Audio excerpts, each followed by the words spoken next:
Donc là, on veut savoir d'où est-ce qu'on part, hein? Parce qu'avant de s'en aller vers notre objectif, il faut quand même connaître notre point de départ. Donc, comment qu'on fait ça? On fait ça avec un merveilleux bilan financier ou un inventaire personnel. C'est pas compliqué, c'est là que tu prends des notes, puis que si tu veux peser suppose, tu le fais. OK? Je te conseille de le faire. Fait que là, ce que tu vas faire, c'est que tu vas prendre une feuille, comme à l'ancienne, ou un iPad, ou un fichier Excel. OK?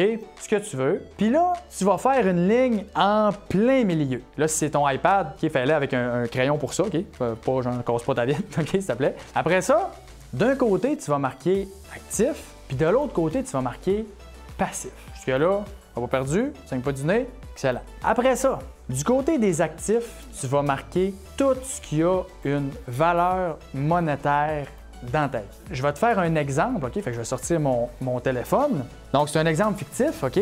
Puis, tu vas marquer tout ce qui, comme je disais, qui a de la valeur. Et là, on s'entend tout ce qui a une valeur de plus de 1000 $. Okay? Parce que quand même que tu as, mettons, des figurines là, que tu aimais quand tu étais petit qui valent 2 piastres chaque, c'est comme, marque-les pas, OK?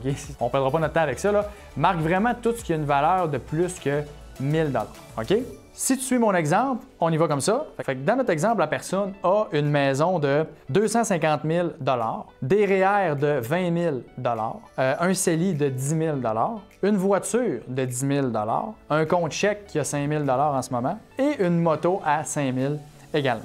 Maintenant, ce qu'on fait, c'est qu'on additionne le total des actifs. Donc, dans cet exemple-là, ça va donner 300 000 $. Ensuite de ça, on s'en va du côté des passifs. OK? Là, on va marquer toutes les dettes qu'on a. Okay? Les passifs, c'est tout ce que tu dois à quelqu'un. Tout ce qui est hypothèque, carte de crédit, marge de crédit, prêt personnel, prêt étudiant. Donc, tout ce qui est une dette, tu le mets là-dedans.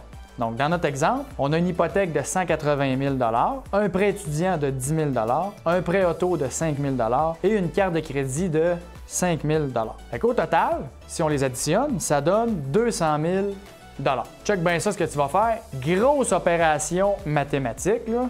Tu vas prendre le total de tes actifs, puis tu vas soustraire tes passifs. Fait que 300 000 moins 200 000, ça donne 100 000. Puis ça, c'est ta valeur nette.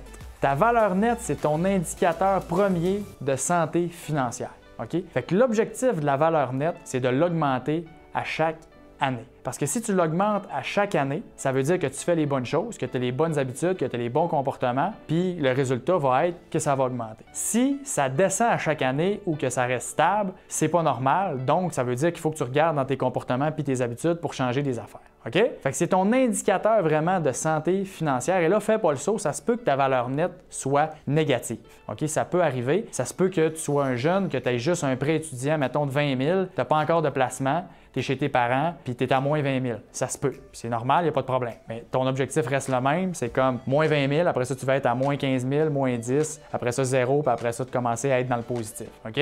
Valeur nette, indicateur santé financière, super important. Fait que ça, tu le marques à quelque part et ton bilan que tu viens de faire là, qui est assez simple, ça a pris 5 minutes, tu le refais à chaque année pour voir si tu es dans la bonne direction.